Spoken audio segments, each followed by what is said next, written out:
Hello and welcome back to the channel. Amber here, and I am joined by Laura. We are covering the first 3 episodes of Amazon's Rings of Power Season 2. I feel like these first 3 episodes were really getting the lay of the land in terms of gotta check back in with this character, better go check out and see what they're doing, gotta wrap things up, let us know where everything's left off from last season. I actually really enjoyed how they did the check-ins because, a lot of times in a series, our check-in is episode 1, but we're checking in with everybody. I really enjoyed how they slowed it down and spread the check-ins recaps across 3 episodes, and it gave us a much more in-depth view of the storylines that are happening for each major group of characters. Yeah. And I also thought too, even though some of them weren't favorite plot lines of mine, they didn't feel excessively long. Maybe I'm totally wrong. Maybe it's the same in season 1, but watching season 2, I felt like these kind of more background plot lines felt more snappy. Like we weren't there for an incredibly long time. Yeah, that's a really good thing to highlight is they really did a good job of balancing the amount of screen time each story arc is getting. Yeah. How did you enjoy that opener for episode 1? I'll be honest with you, I loved the opener. The opener, the opening scene had me excited that I was really going to enjoy this season a lot. The opening scene had me really excited that I was really going to enjoy this season a lot. And I'll be honest and say, I did not feel this way about season 1. No, me either. That opener got me. Whoever's idea that was, because they didn't need to go back and give us that. No, but I mean, they could have very easily just hand waved it and said, we're not going back. We're not going to tell you about Galadriel and Halbrand's meeting or what he was up to before they come in contact. But the way that it was shot felt so cinematic for me in a way that it was giving me the movie nostalgia. yes. Even though it's very, I would say it's a bit darker than the Jackson movies, but at the same time, there was just something about it that felt like, okay, like I could be in a movie theater right now. I have really been enjoying the cinematography of this show, and it really brings back nostalgic movie feelings for me. Yeah. And I mean, that budget helps. The budget helps. It does. But they are actually doing a really good job of intersecting the aspects that we all know and love from the movies while giving character depth that we don't see in the movies. Yeah, that's true. That's true. They decided to do a very big ensemble cast. So I think for many people watching, if you are not locked in with a certain character, you're going to kind of drift in terms of attention. Which, I mean, that happens with all ensemble casts, Yeah. but with this series in particular, I also struggle to remember all of the names and all of the terminology with things. Girl. And I spent a lot of time yesterday getting correct terminology, the correct spelling and pronunciation of names. This universe has a depth of vocabulary that is rarely seen. It's a lot. And I think that might be one of the main problems for people coming into this with no big background in Lord of the Rings, where it's like, who was that? What is that thing? Why should I care about this object? Yeah, Okay. they do seem to I've noticed that they leave some of the terminology and vocabulary that a lot of us have been exposed to in The Hobbit or Lord of the Rings, and they kind of leave those words to the side. Yeah. Yeah. Okay, so going back to this opener, I do appreciate centering this story between Adar and Sauron because we're kind of creating almost a side plot where it's like, okay, it's not just good versus evil, dark against light.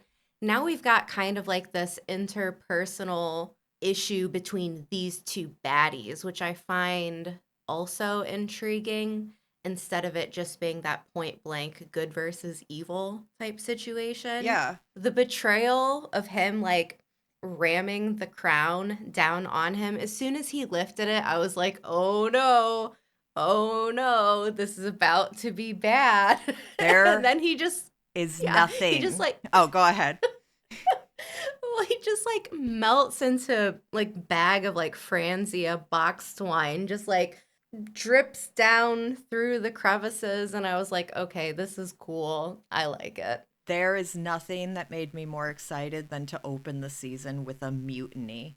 An evil Yeah. v evil mutiny. This is what I'm here for. I would rather watch two villains fight it out for power than good versus evil. Yes. Any day. Yes. Same. This Same. Adar Sauron beef has me all the way invested. Yeah. I liked it a lot. When we had talked earlier, I was like, I'm not gaslighting myself here. Like that opener is really good, right? No, it was Like tell me very it's good. It good. was so good, especially the part where like Adar has like a little plant, his little orc plant for the mutiny, which pretends to do a mutiny and then gets caught, which kind of settles Sauron about like, letting Adar place the crown. Adar goes through all the motions and then at the last second flips it over and is like, "Take that, buddy." Yeah. Then, as we see, we drip into the stones. Like he rises again as something else. Yes.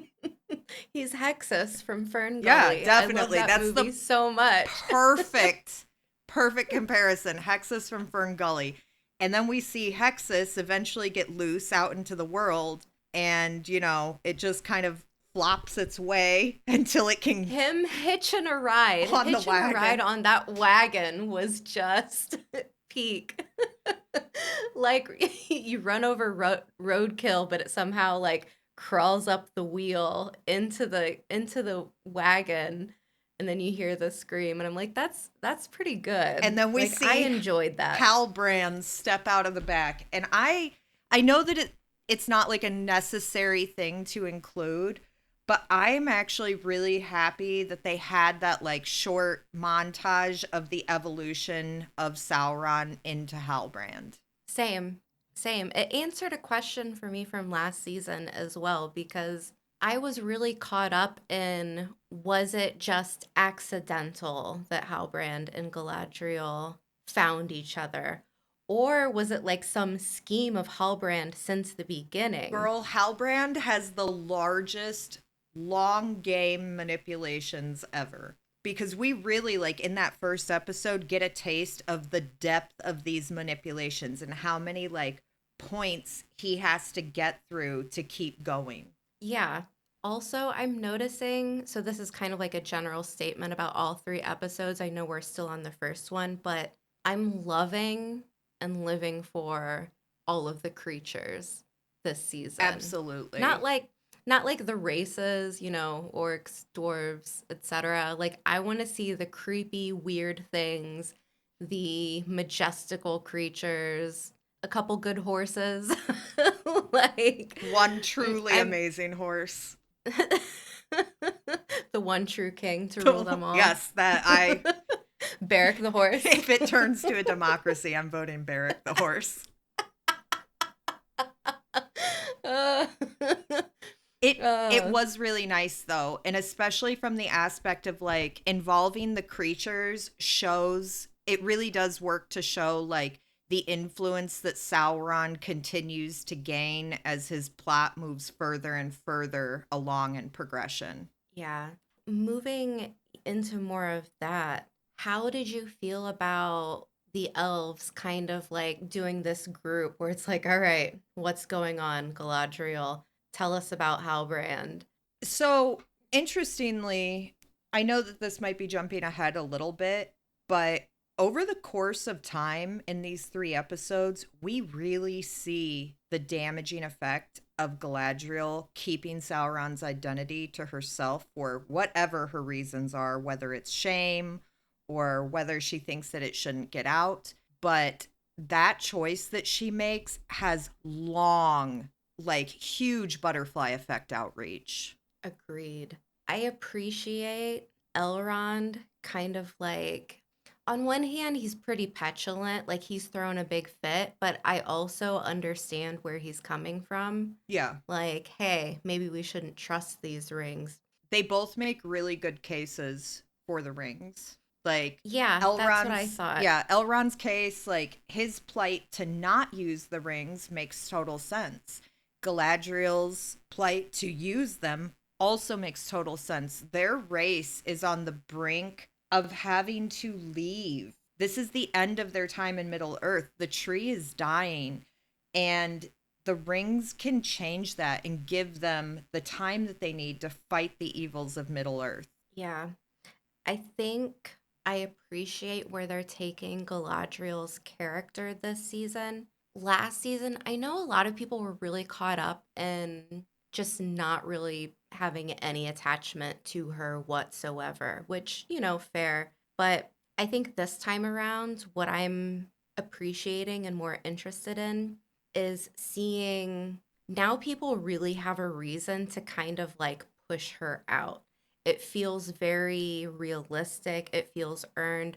Her actions and her personality make sense, I feel like, this time around because she's not just grumpy. She really screwed up. And whether or not you think that you could have done it any better, like Right. she probably could have been a little bit more open about things, but she really was manipulated. She And I was. think I think any human on earth has been there, like looking back, like, man, I was a sucker. Yeah. And that's not a fun place to be in. No, it's not. But I do think that there's something to be said for the way that she operates in a blind spot to it. Yeah, Like she agreed. seems to not want to accept how deceived she was by Sauron and keeps basically forcing this belief that the rings are without any influence from him. Yeah. And I understand desperately wanting to believe that when you're watching your home on this planet die and the threat of being forced out and forced back into Valinor where there's nothing you can do to fight these evils. Yeah. I want to talk about the stranger a little bit and It's an his interesting plot line it's an with interesting the plot Harfoots. line. I think that most of us realize that the stranger will become Gandalf. Right. So it, I don't think anybody is thinking anything other than that. yeah, I think we all know that that will eventually become the wizard that we know and all love, Gandalf. But leading up to that, what is most interesting to me about the story of Gandalf and the Harfoots, I feel like I can't say Hobbit or you're going to have to bleep that out. Amazon's going to come for our throats. They did not sign the rights over to the word Hobbit. So just saying. But when you look at like, I guess I'm going to talk about this kind of like over the course of the 3 episodes. But when you look at Hmm. the stranger's journey and the where how he's engaging with the world that is very new to him, almost all of his good experiences with the people of Middle Earth are with halflings. Yeah. And it really works to show like it gives a lot of like depth and body to when we see Gandalf later in time and the respect and admiration and affection that he has for hobbits and halflings. I would agree. It's a good storyline to include because it will be necessary to it's necessary to understand like the future character of the stranger, Yeah. but at the same time, I'm in the camp where this is the one plot line that just it really I'm struggling with it. And I think it's just because it's so unattached to Sauron right now. And it's hard because it's just the same characters that we've seen all in season 1 continuing to interact with one another. Had they inserted a new member of the group, someone who can kind of bring about different dialogue, new ideas, new personalities might have been kind of fun because as of right now it's kind of like okay, I know their connection. We're just kind of wandering about, but at the same time I understand and respect that like they want to include this, so it's like we want to tell this story, even if it's not incredibly central to the main story of the season. Right. And I would say that I would have a lot more to discuss about this storyline once we get more into like the episode 3 meat of the conversation. Because at episode 1, we're still just kind of in the same place that we have been with them. They're just kind of traveling. You know, Poppy ends up joining them, which is great. But we don't have much context or information about the situation that they're involved in with the men in the bronze skeleton mask that I keep calling Boba Fett man. And I'm trying really hard not to do that on this. I've been calling them the Western Rune Arabian Night Wizards.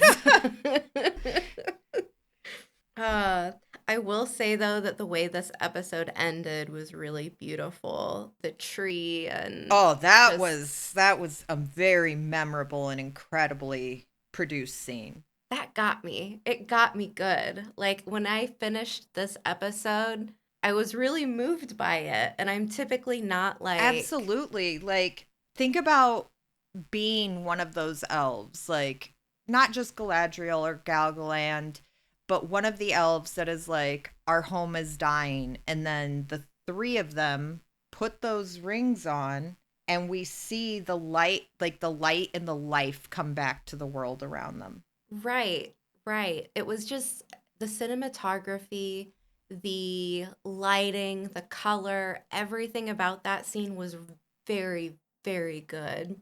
And I found myself at, that being like one of the last scenes, it had the effect on me where I'm like, all right, on to the next. Let's go. Yeah. Like it was a very good ending. You know, this might be kind of like jumping back in the episode because we haven't really talked about like Elrond's intense commitment to destroying these rings and running off and seeking out Master Círdan's, but like he completely underestimates Master Círdan's obsession with perfection.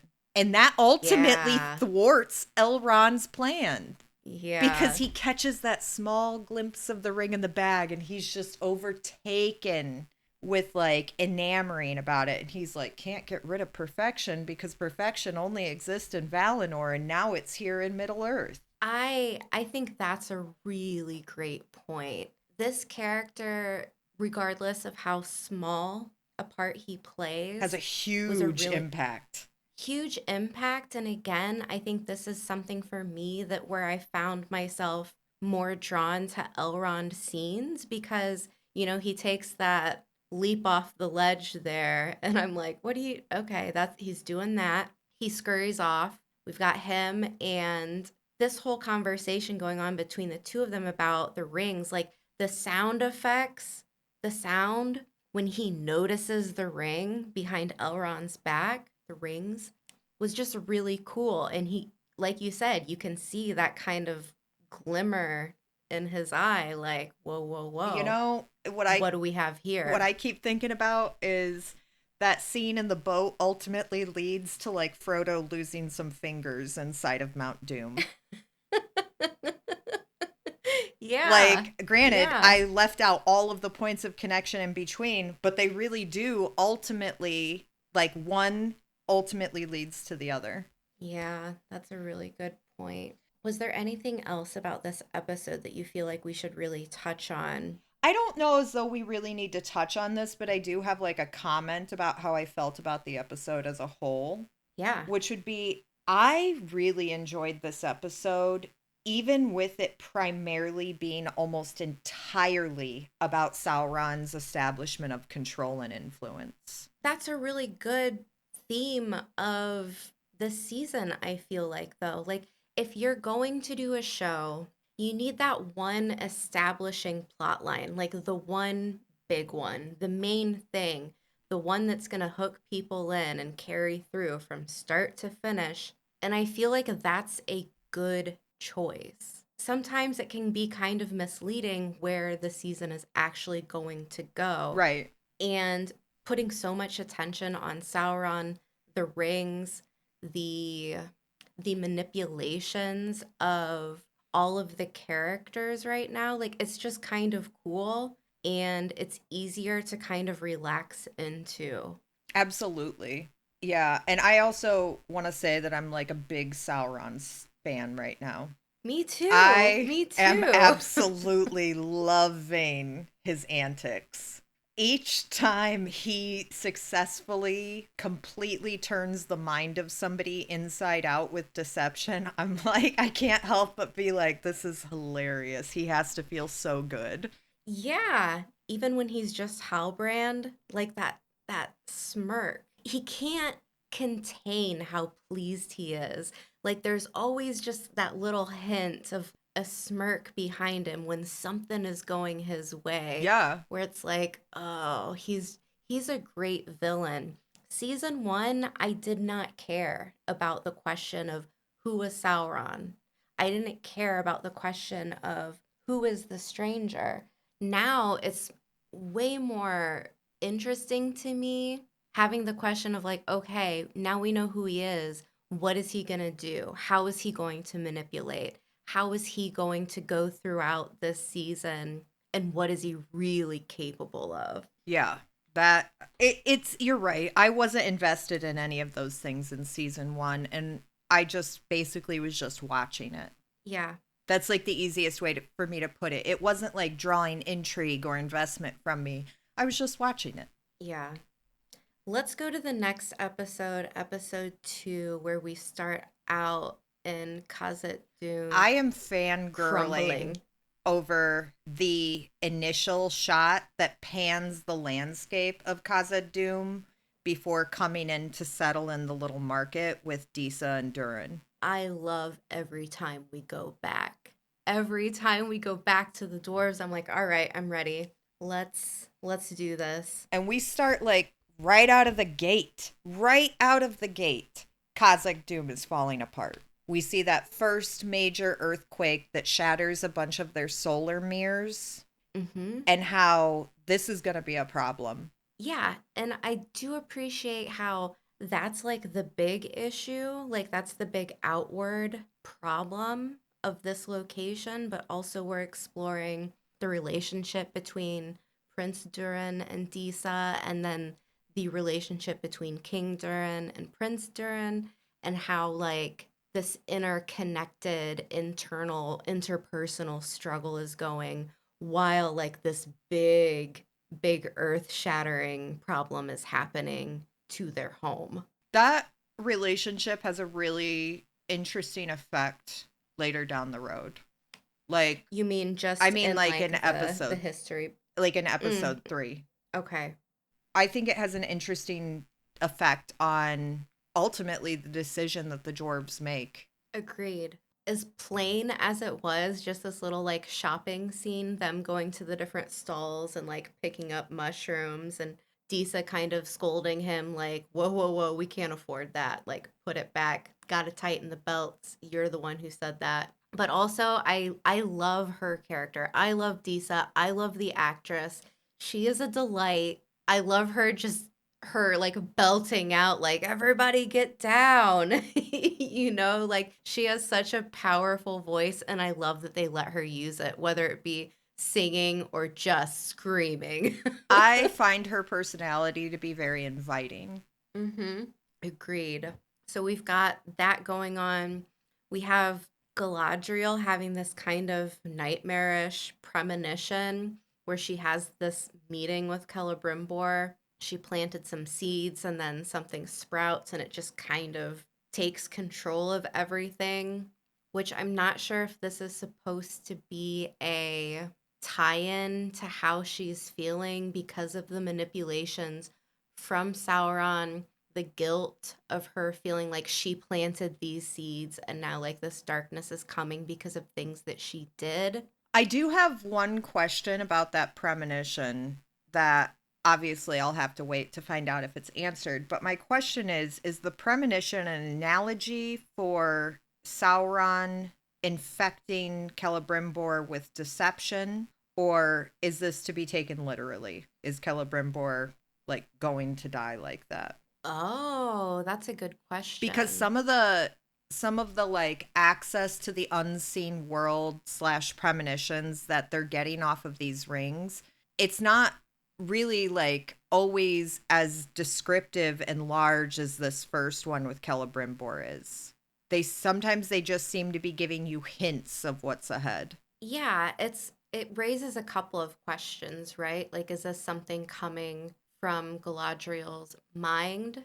Is this coming from somewhere else? Is it actually like the taint of Sauron on her, on the land, on Celebrimbor? There's a lot of different interpretations here. Yeah, for me, I tend to lean towards this being like an analogy for what is going to happen versus a literal interpretation. Because even as we watch these episodes, we see the influence that Sauron has, not just on people, but on the land itself as time Yeah, goes on. yeah, that's true. I will say this though, in that scene where they're discussing like how they're going to move forward and she's completely spaced out. Look, girl, the High King is Gilgalad. What was that his name? Yeah, Yeah, Gilgalad yeah. is dripping.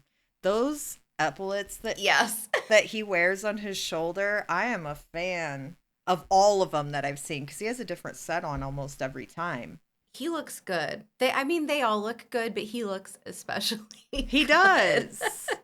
He All the does. rings, all the jewels, All all the gold. everything. All gold. I Yeah. love it. But swinging back around to like what's happening in this scene, you can see that they both seem to be very avoidant of the possibility that those rings are more than they seem. Yeah. I mean, when you've got a good thing looking at you, you definitely don't want to. Well, I mean, not me personally, because I would be probably more in the name just poof, gone. Elrond? Elrond.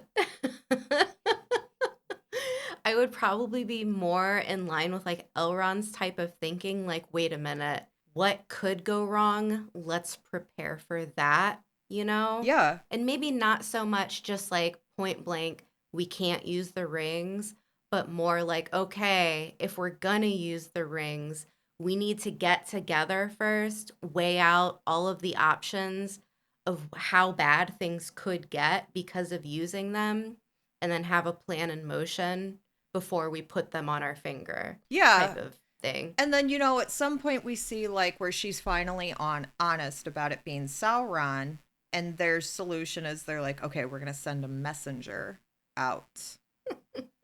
That was not nearly enough. No, not nearly enough. Because at some point you just flash past a scene and you're like, oh no, the messenger.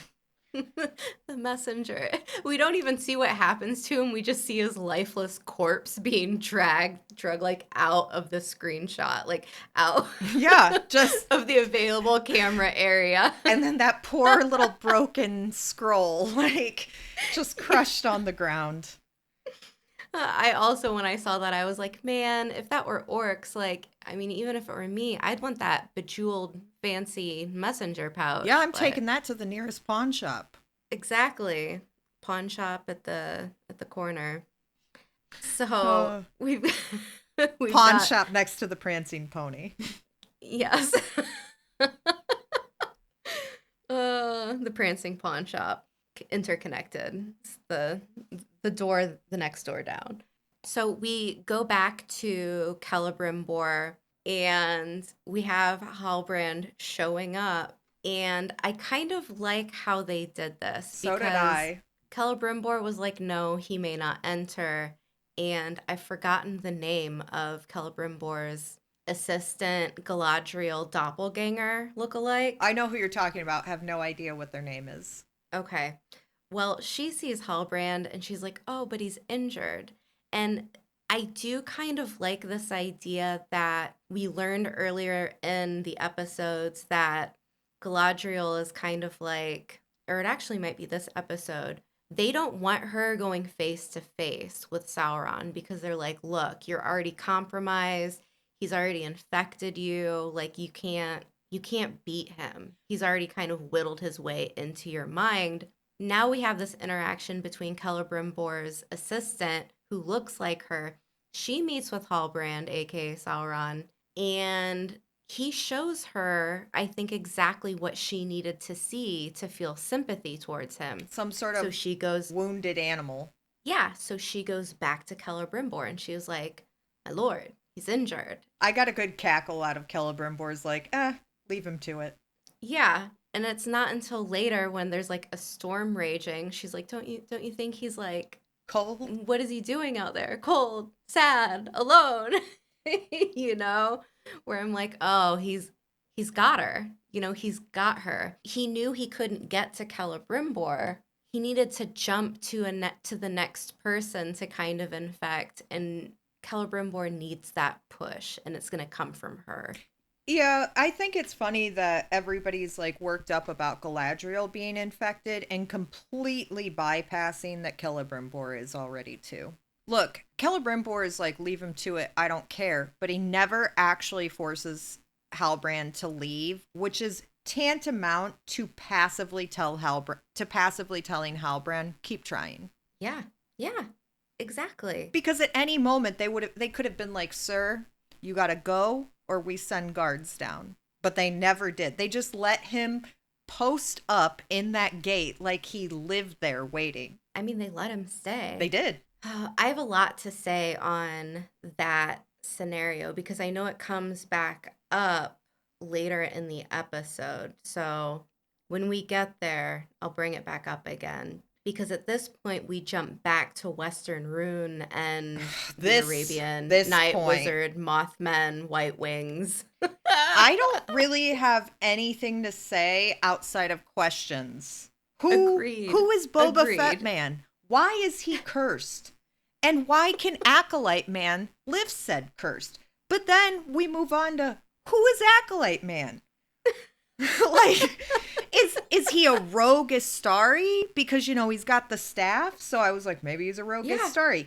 Is he just another player on the board vying for power? Is he an agent of Morgoth, Sauron, or Adar? Because, you know, there's a list of possible villains he could be in the employ of. And what on earth is growling in the background? What's growling in the background? He does say the Isdar will surrender while talking about the stranger. Surrender to what? Like surrender himself to Acolyte Man? But why?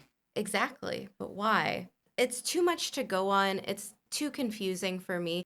I don't understand because then there's like blood magic involved and the lady has to slit her palms and then the blood creates like the Mothman prophecy. People, the Mothman prophecy from season 1. They come back and then Acolyte Man is like, well, pity that we had to do this blood magic for you to come back and just give me such lame excuses. Be gone. I understand, like, I just have to be like, I gotta put a pin in this because this is gonna unfold. I'm eventually, hopefully, gonna get the context for this. But right now, I'm like, who is this man and who are these people chasing Gandalf? It's also the actor that plays Mance Rayder from Game of Thrones. So I'm just like, Mance Rayder cosplaying as a wizard. That's what I'm seeing right now. I guess they need some type of problem for the stranger and the hobbits to overcome because it would be way more boring if they're just wandering around the whole season. Yeah, if they're just hoofing it around and they don't have an adversary, it's easy for that to like really fall to the wayside and become like something that no one is paying attention to. Right. And at this point I've kind of grouped the Mothmen and Acolyte Man in together with the stranger plotline. And when I say this is my least favorite plotline yet. Right now, it definitely is. Yeah. But then we move on to one of my favorite scenes of the episode. Ooh, tell me. Khazad Dûn? Yes. Back again? We're back at Khazad Dûn, and Disa and the other stone singers are trying to, you know, speak with the mountain itself. And in this moment, they find out that the mountain is not responding. The connection between them is broken. And I I thought it really brought like the magical and symbiotic nature of the relationship between the dwarves and the mountains in which they reside in to life, even though we're technically watching that connection die. Yeah. Like I said, with Disa, every time that they give her an opportunity to kind of be used in this show, she elevates everything for me. Like her voice is incredible, and I got choked up. Like I'm not a big crier, but I got choked up. I didn't cry, but I was like, I caught, like it kind of catches your breath. Like in your throat. Like yeah, like you could hear in her singing as it starts out, it's almost like the sound itself is almost like prideful and curious. And as it goes on and she's like grasping, you can hear the sadness and just like how Like the sorrow and shocked. desperation.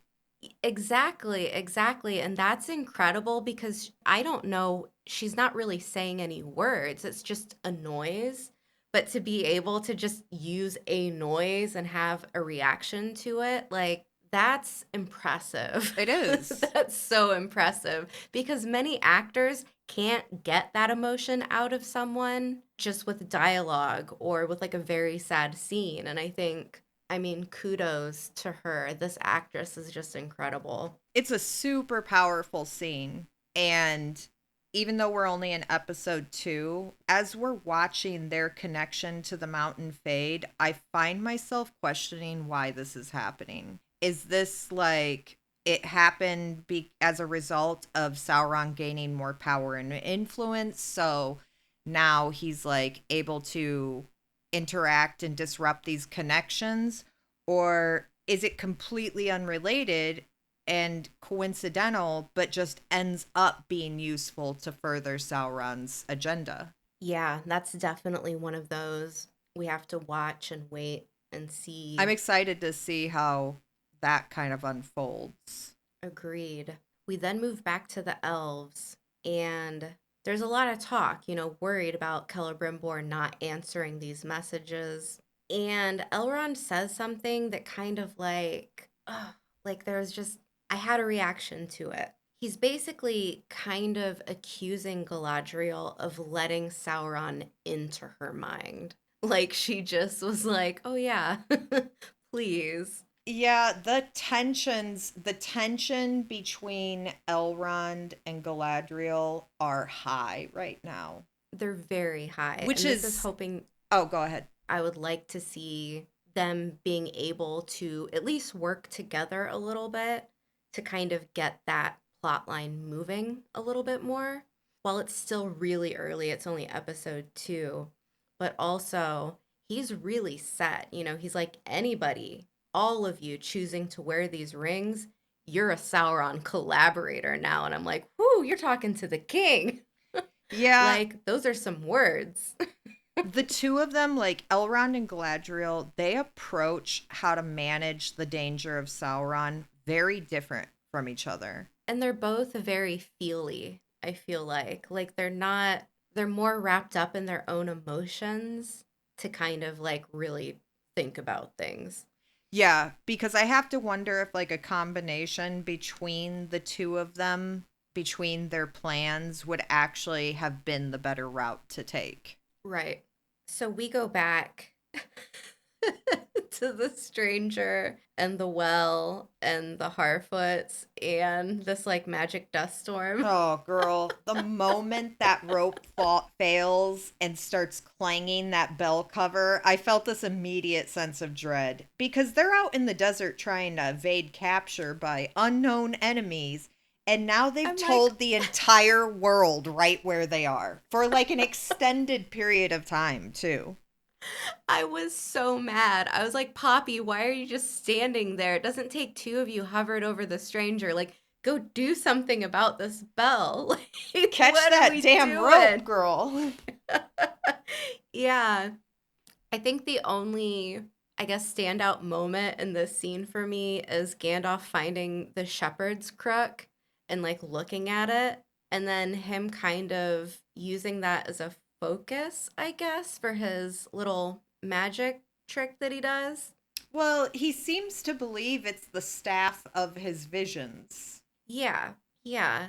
And then as he's doing his little bit of magic, this shepherd's crook just disintegrates into nothing. So it's like, okay, so now we've got a lead, we've got a new mission for the stranger. So we've got to survive the Boba Fett men and the Mothman and the Acolyte man. But now the stranger is also on a bit of a quest of his own. Yeah, and I think that this scene really highlights the importance of the journey that the stranger is on to find guidance. He cannot Yeah. control the flow of magic when he uses it. Like he's using Yeah. Valinor level magic on Middle Earth and he has no control. So at this point it's still very dangerous for him to tap into, and we definitely see that apprehension and fear that he has of it like routinely throughout the scenes. So there was this one little scene which was like, for me, again, I am no Tolkien historian. I really like base level, but we go back to Celebrimbor and he's making this Itheldine, like this moonlight magic ink. And I was like, oh, so is that where they get it in the story? Is that a Celebrimbor invention? It appears to be. Someone is like really into their Tolkien stuff and knows if that's the connection that it's, if that's like the real deal that you can find in the writing, let me know. I'm really curious. I mean, I guess I could Google, but I don't want to sit here while we're recording and Google, Right? Google it. I actually have a Click, click, decent amount clack. to say about this scene. Mm, Like, good. this has to be difficult for Celebrimbor in some ways. He knows Halbrand can help him progress further in his trade, but he's also promised not to treat with Halbrand. And we see this kind of like how that like battle within him plays out in this scene. Celebrimbor is also very driven by perfection, but also acknowledgement. And these motives are easy to identify for Sauron, and they give Sauron slash Halbrand the opening that he needs to manipulate him into being his pawn. Do you think Celebrimbor is an INTP? Because the way this man tinkers, the way he is so driven with just discovery and creation, I love this about him. But what you're saying also, like, I love how they're highlighting his personality and what drives him, and that being the door that Halbrand kicks open to worm his way in. So I actually was able to quickly check into that, and you are correct. Rings, specifically rings of power, Celebrimbor is identified as an INTP. I knew it. I just had a feeling. I mean, I really really appreciate his character this season. I think it's fun that he's got a different location. We can always see something different going on, but the connection to Celebrimbor is like where we get all of the Sauron screen time. Oh, And these two absolutely. characters together is kind of like a duo, probably my favorite plot point. Yes, I love them as a little team. Yeah. You know what else I loved was Sauron's final reveal. It is Ooh. deliciously over the top. That's like Vegas residency worthy. Changing form while walking out of a forge. That's Get out of yeah, here. that Who tops that? not only that, but like I love how Celebrimbor's like, "Oh, I'm going to open an old bottle." First stage And bottle. first age bottle, and there's all of these things happening, and Sauron is doing all of these little tricks, and you see Celebrimbor becoming increasingly overwhelmed with different types of emotion. Like, is it fear? Is it excitement? Is it curiosity? Like it's a lot. And I think he's tapped into, just even in this little magic trick that Sauron's doing. I'm calling it that. That's not proper terminology here, but everything that he's doing, I feel like is again kicking through that door of what can create an opening for him to manipulate Celebrimbor, because all of these little things that he's doing, these little like magic, these little like, hey, look over here, opening the doors, you know, Yeah.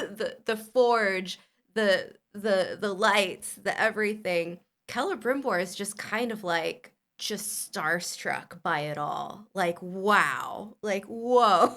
Yeah, he's given Celebrimbor the Chris Angel mind Perfectly. freak.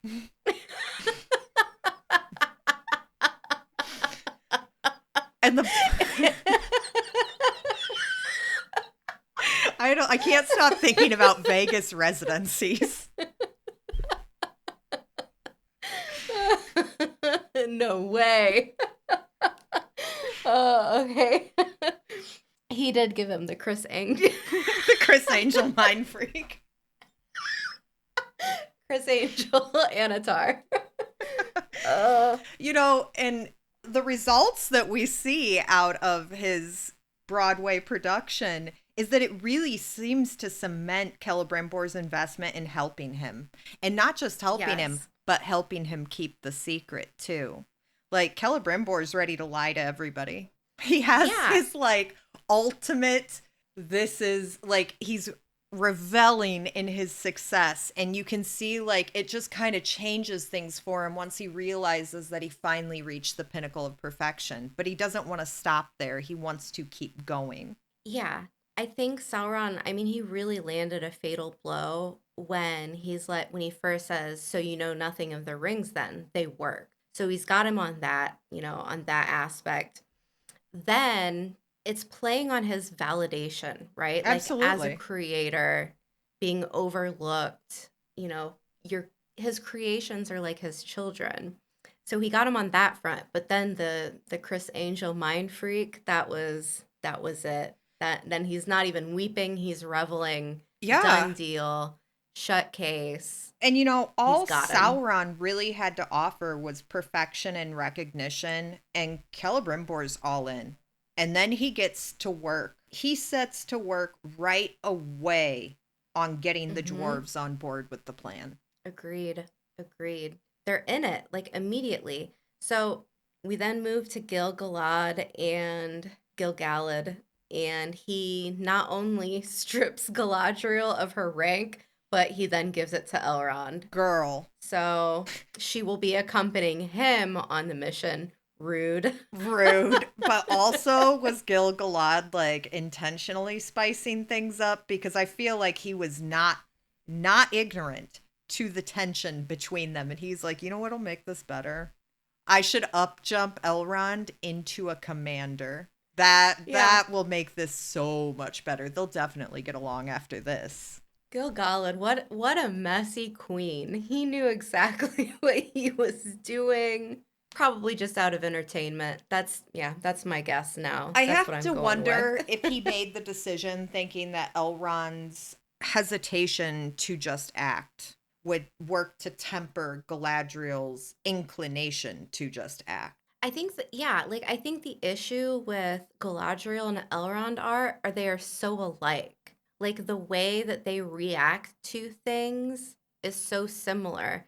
If they were in agreement on which route to take, they would be so unstoppable. I feel like you wouldn't be able to hold them back. They would cause a ruckus. But Absolutely. And then we actually, from watching the movies, know that that is very true, that they make quite a powerful duo. yeah, so I mean, like, I guess it's just like the saying, like, when two people are so much alike, when there is an issue between them, man, there's gonna be problems. And last scene is Durin getting an invitation from Celebrimbor, and then we move to episode 3. Episode three's starter is, whoo, love the. What a treat. What a delightful moment. Seeing Barrack the horse back on screen, MVP, best character of the season so far.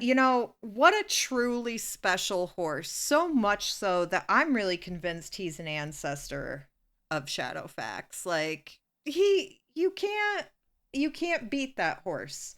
He not only chooses to stay behind when the rest of everybody's going back to Numenor, he then races off to Mordor alone, fights off a small pack of orcs, finds Isildur trapped in a spider's den, fights off some evil spiders, and then they successfully race away to safety. Yeah.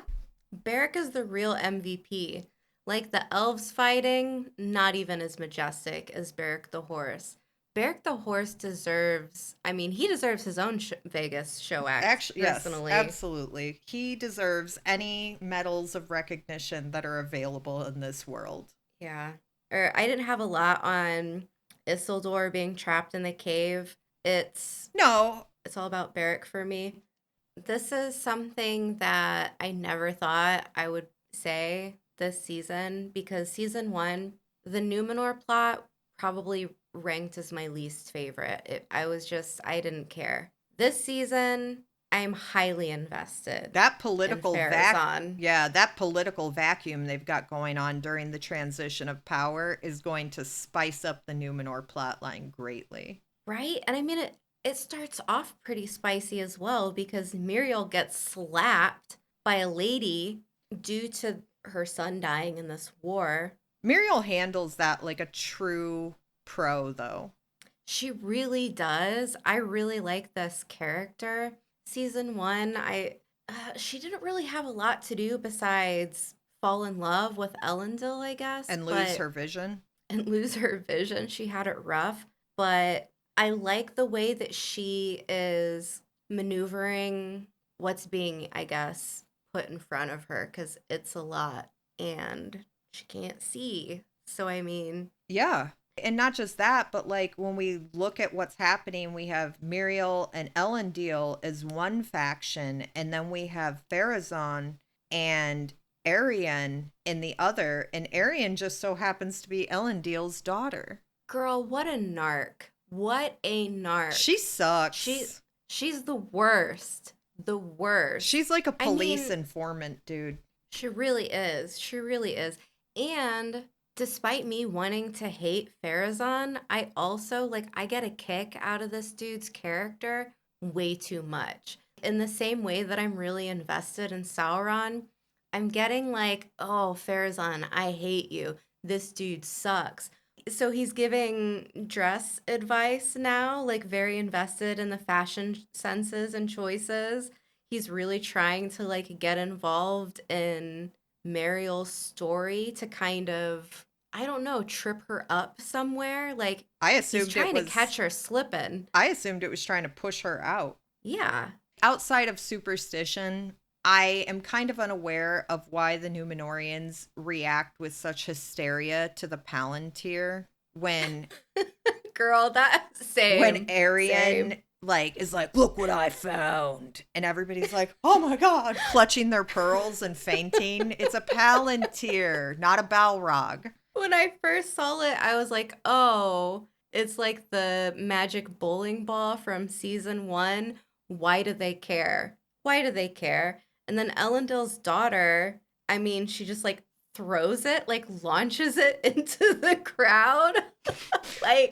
What is going on here? You can tell she has no idea what she's holding in her hands, because if she did, she probably wouldn't have thrown it unprotected into a crowd where it could possibly, make connection with somebody. Right?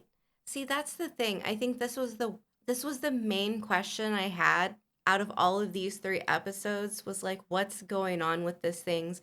Why do they care? Why do they think it's evil? What's really the relevance? And is it common knowledge what this thing is? Yeah, I don't know, because by the time we get into the movies, everybody's kind of understanding of what a Palantir is. And right now, we're only just seeing this one. We don't know where the rest of them are. Yeah, it's curious. It is. Is it open knowledge? If anyone saw that thing, they would be like, oh, that, dangerous, stay away. And also, what's the connotation that anyone who uses it is evil? Because that's essentially what they're saying. Aren't they afraid that that the Palantir is elven magic? Yeah. Dangerous elven magic. Yeah, I'm not familiar enough with the story to know why is is there like beef, I guess, between the humans and the elves where this item it seems like borderline satanic to the townies. Like, Exactly. I feel like there might have been mention of like why the Numenorians are so anti-elf in season 1, but I'll be honest and say that in preparation for season 2, I only watched episode 8. So there's that. fair. And, you know, once we see the Palantir drop, we really see Pharazôn capitalize off the public upset. The Numenorians are grieving their loved ones and they need somebody to blame. And Muriel really fits the bill now, especially with the Palantir reveal. Yeah, I really like this part of the story. And every time that we go back to Numenor, I'm very invested. So we've got the whole funeral, we've got all that going on. We move to Adar. This scene with like the baby orc. Girl, I was like, oh, baby orc. And then I was like, oh, troll. isn't this like so much? one of the first like showings of a female orc? I have no idea. 'Cause- But if it is, that would make plenty of sense because I don't think that I've ever seen one. This is the first time I've ever seen any sort of idea that orcs are born and not made with magic. In the Wheel of Time community, we talk a lot. Let's be real here. I talk a lot about like, why don't we ever see any baby Trollocs or baby Murdral? Because they have to exist. Right. They don't just materialize out of thin air. But I'm happy about this baby orc. Like, I'm glad for it. Its parents are probably gonna die, so it'll probably be an orphan orc soon. But Nothing like yeah. orcs with a heartstring pulling backstory. Right? You think he's temperamental now, wait till he loses his parents. You know, my main takeaway from this scene is how amusing I find it that like all the inhabitants of Mordor seem to have beef with Sauron. This giant appears out of nowhere with the head of a messenger and is basically like, "Where's Sauron? I'm about to pull up." I love that for him. What again, like more creatures, I'm into it. Where are we at now? So we're at the point where Sauron has infiltrated Lindon and has Celebrimbor serving his agenda, and the two of them are scheming to get more mithril from the dwarves to make even more rings of power. Ah, okay, yeah. So Disa and Durin end up in Lindon, and Durin's skeptical because Anatar is saying a lot of things like, oh, Elrond told me about you. I like that Durin is like very sus about this, but also he needs a way to mend his relationship with his father and come into his own as being. I mean, I don't want to say like he needs his father's love, but he needs to come back with something, and it needs to be something good for his father to kind of, I don't know, respect him, forgive him, etc. And again, Anatar just, he says the right thing. I once actually again. thought that Anatar almost blew it. Well, he does almost blow it. And but like he's very lucky that Celebrimbor is very well versed in the dwarves. yeah, when Celebrimbor gives them extra time to think about it, Yeah. that's where Anatar almost blew it. But the fact that he's like, hey, I can save Khazad Dûm with one of these rings. If it wouldn't have been for that, I think Durin would have told him to kick rocks. Oh, absolutely. But like we see that Sauron's pressuring them for expediency in their decision, and Celebrimbor, like you said, was like, nope, take all the time you need. And then he kind of was like, buddy, you don't understand the nature of the dwarves. Obviously. Yeah, bro, read the room. But it's one of the times where we see Sauron kind of lose himself in his push for it to happen versus staying cool and calculated. Do you think that's because he really needed the mithril? Like, they really need it. And he really needs those rings of power to go out. Without the mithril, his plan ends. And I think he started to get a little too desperate, I guess. Yeah, but on the other hand, the dwarves are being given an offer that's going to be really hard to refuse when Mm-hmm. their connection to the mountain is dying. Yeah. So we spend some more time with Isildur and Arendir, and they have that funeral for Bronwyn. Yeah, but we also meet Astrid. Why did I forget about that? Totally. Well, remember, she stabs him in what appears to be a case of self-defense. Then she joins him on his journey. Then they're waylaid Yes. by Adar's wild men. But then they're saved by Arondir in what I would call the first really enjoyable action scene of the season. I think this is where Arendir shines. This plot line, I'm struggling with it a little bit, but the action sequence was good. I don't know if he has a stunt double or if he's doing the stunts himself, but they're good. They're very good. The way he levitated while spinning up out of that little caravan wagon I was like, oh yeah, this is an action scene for me.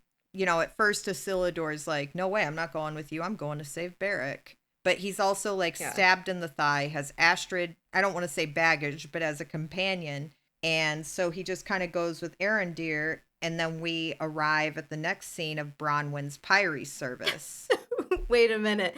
Doesn't Isildur get stabbed by her first, and then the dying man that they try to offer help to stabs him again? Basically, Did I yeah. get that correct? Okay. All right. So Khazad Dûn looking for a solution. Doran's kind of bringing this plan, or Doran is kind of bringing these rings back to his father as a plan. We have the apology, bing, bam, boom. It's a quick scene. It is, but I do give Durin credit for going to his father regardless of his own skepticisms and putting the interest of his people ahead of his own feelings. Yeah. And though he does Yeah. share his apprehension, ultimately Durin the Third chooses to go along with the plan. Mm-hmm. How did you feel about Bronwyn's death? I think that it really kind of leads to what we're seeing happen right now, which is the relationship between Arondir and Theo. It's such a complex relationship because the basis of it is based on Bronwyn, and now she's gone. Yeah, doesn't he say at some point to Arendir, something along the lines of I don't want to see you again, or Yeah. Obviously, Arondir wants to guide and protect Theo out of the love he bore for Bronwyn, but Theo wants no part of it. yeah, and Theo's a bit of I mean, he's becoming a young adult right now too. He's And in he's got some demons, man. Yeah, I mean, including how affected he still is by the death of his mother. And then Arondir suggesting that Theo step into her role as healer did not set well with Theo. I mean, probably too much too soon. It would be. Theo, I feel bad for him. He's going through a lot. They gave him the berries and cream haircut. He lost his mom. He's getting parented, kind of, quote unquote, parented by Arendir in a weird In way. an Where he's, elven way. yeah. It's you're not my dad. I think where Arondir really has problems in this is approaching everything with the elvish way and forgetting that the human race doesn't necessarily approach things from such an objective versus emotional position. Yeah, that makes sense. But I mean, it is kind of setting up now Theo having some type of, there's a kinship now between him and Isildur, it seems like. Yeah. Now those two are kind of connected in a way that might be really good for him. But also, Theo is a hard character because I'm not sure where he fits into the story just yet. You know what I mean? Yeah. And I think it's this plot line with Arondir, Theo, and Isildur where I'm like, okay, I want to know where the connection is, where that comes into play with Sauron, or is it mostly just going to be kind of a way to clue the audience in to what it's like living kind of on the outskirts, not in a big city when this evil of Sauron is spreading. You know, like they're kind of out in another location. It's more like human in terms of the storytelling, even though we've got a Numenorian who's like special, you know, but like still human. We've got Arendir on the side, but we've got Theo. So like, is this kind of just like one of our other more human stories? Right. And like as we see kind of like as the scene goes along, eventually Theo overhears a conversation between Isildur and Astrid about how losing their mothers have affected them. We see that it really speaks to Theo about how he's internally feeling about the death of Bronwyn. Because these two are grieving and kind of bonding over their lost mothers, and then he's in the background just crying. And then it cuts to her burning the symbol off of her back. Yeah, she Which, was hiding a sneaky little secret. yeah, what do we call this thing, Laura? This Uh, mark. it's well, technically that one's Adar's mark Okay. because all of the dark marks kind of look the same. Because I remember the dark mark from season 1 that was supposed to be the mark of Sauron, and then now we're seeing like the mark of Adar, and they're kind of similar. They are. Even later on, we have Theo who's like, hey, I got this mark too in the ambush. Oh God, he overplayed his hand there. I think he like rolled in for some reason. Like, he had heard Isildur talking about doing something singular to be worth your parents' death. Mm-hmm. And this feels like Theo being like, okay, I'm going to do something singular because obviously Beric could not control his his muffled excitement when Isildur showed up to save him. I'm sure Beric was over the moon. But like when those wild men are like, shit, somebody's here, Theo's like, okay, I gotta distract them, and walks in and is like, I'm just as much a servant as you are, and then pulls up his arm, like pulls up the sleeve and shows them his arm. And I have to assume that he thought that all of these people were familiar with that lost weapon. Yeah. It kind of looks like he just brushed up against some poison ivy. Yeah. His mark was not, that was incorrect. It was the wrong mark. You didn't get the password right. And we have a quick hint at the end to another race that's about to join the fray. Exactly. I mean, we can just come out and say it, right? Like, Yeah, I thought it was going to be the end. yeah, that's Just agreed. just from That's, how the camera angle panned so high up, I was like, and like they get picked up yeah, into and the the air. throwing, Like, it's not trolls. If it had been like trolls, we would have seen that. It's not trolls, and that's why I was like, oh, that height on that camera angle is screaming Ents. yeah. So we only have two more scenes. And I feel like this next one was probably one of my favorites, which is Muriel's ceremony. I have some thoughts about this. Muriel is a truly inspirational leader. I don't think that can be denied. I mean, we watch her get slapped and then hold the woman who slapped her in her arms while she sobs. Yeah. But that Palantir reveal sent her people into a tither. A tither. Then all of a sudden, at the coronation ceremony, a damn great eagle shows up.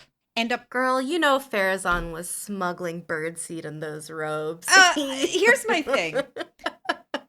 Do we actually know that the Great Eagle endorses Farazan's campaign? How do we know that it didn't show up as an omen of Muriel's coronation? The eagle Right. doesn't really say anything. It just like lands, screams some, and then flies off. Can the Numenorians understand the language of the Great Eagles? I don't know. I don't know. And if they Okay. can, I needed damn subtitles for what the eagle was saying. Come on. I thought only the wizards could speak to them. Maybe I'm just wrong. Who knows?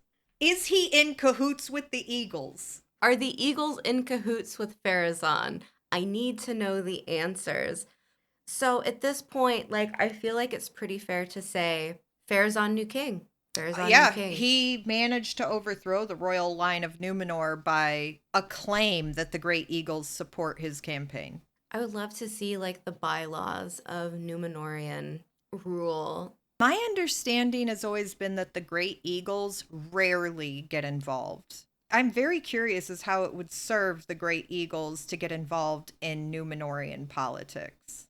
I'm also really, really invested in Elendil's daughter's story. I need to know more about her in terms of how she's decided to throw her lot in against the queen. Like she's coming for her in a way that feels very almost bizarre, right? Like, Isn't do you it? hate your father? Do you hate that people died in this war? Like what's the big motivator for her? My impression of her motivator in all of this is actually her brother, because she keeps like basically yelling for Isiliador every time she gets involved. Yeah, that's true. I mean, do they think he's dead, Yeah, I do think right? they think he's dead, definitely. When they were trying to load Barrack, and Barrack was like, "Bro, I'm not going." And Yeah, it last was kind of season. surprising to me that it never crossed. Is it Elendil? Elendil. Elendil's mind that Barrack won't leave because Isildur's still alive and their connection's still alive. Yeah, I remember that specifically from last season because another thing happens where they're like, "Oh, Barrack's acting weird." I wonder what it could be. Numenorians just they need to respect, and understand. See, they understand the eagles, they just don't understand the horses. I'm going to That's the be problem. honest, the Numenorians are terrible at reading omens. Just saying. uh, just saying. There's only one last scene left. We all know what's going to happen because of like later events, but the dwarves take the deal. And now the 7 rings for the dwarf lords in their halls of stone have been crafted. Yeah. Actually, what I'm most excited to see to like get answers for questions about is Acolyte Man. Ooh, okay. Acolyte Man. I need to know Mothman. I need to know the deets. I just need them. Hoping to see more of the like creatures of Morgoth come into play because they're still around in the second age. A lot of them are. So, I don't know these creatures you speak of. well, like, Balrogs, things like that. A lot Ah, of the that thing. the created and corrupted creatures of Morgoth still exist. I'm excited for more creatures as well. Me too. I'm also really excited to see how Sauron makes a play to make the 11 rings for the realms of men. I don't think we'll see all the rings.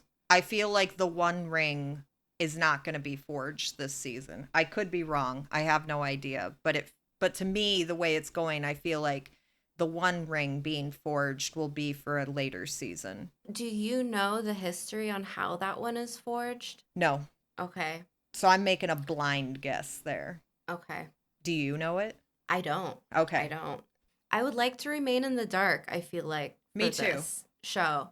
And also, like, I don't want to get caught up in any of the fandom stuff because I need a break from it personally. I'm big in the Wheel of Time fandom. Like, I know, like, ask me anything about that. I can probably tell you, but also it makes it really hard to avoid the bickering within fandoms when people are like, "Oh, well, the history say you can't do this." And I'm going with the flow. I don't care. I don't care about lore breaks. I don't care about anything like that. I'm just here to have a good time this season. Yeah, definitely. I know enough about what's going to happen later on right now. I don't need to dissect more of this to be able to predict what's going to happen. I would rather there be some surprises and intrigue. That's what'll keep me watching. Is there a plot line so far that you like the most, or is it still like just Sauron? He's he's the one. I really enjoy the Sauron the Deceiver because that's what they're really Sauron has a lot of aliases, Sauron the Deceiver being one of them, and I like that that's the alias that they really chose to like focus in on.